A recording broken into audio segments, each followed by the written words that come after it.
Ako ay nagpupuri at papasalamat sa Allah Subhanahu wa Ta'ala na muli ay nagkita tayo. Nais kong ibahagi sa iyo na kung may nakikita ka naririnig ng iba't ibang relihiyon, totoo po yan. Sapagkat yan ay tinatawag na man-made.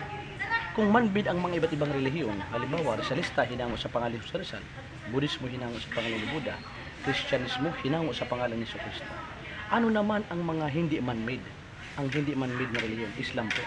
Ang Islam ay hinango sa salitang salam ng ibig sabihin ay kapayapaan, total submission and obedience to the will of God, Allah.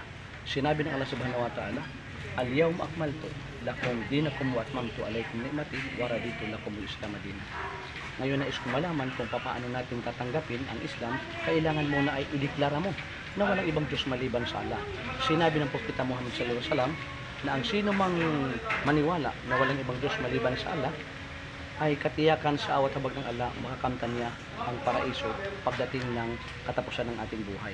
Ang payo ko sa iyo, sa aking sarili, ay sambahin natin ang nag-iisang tagapaglikha, ang Diyos ni Jesus, Diyos ni Virgin Maria.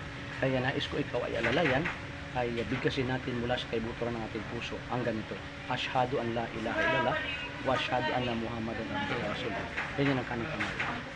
Ashhadu an la ilaha illallah wa ashhadu anna Muhammadan abduhu wa rasuluh.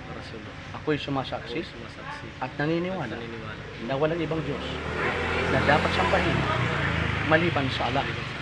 Ako'y sumasaksi at naniniwala na si Propeta Muhammad ay huling sugo ng Allah.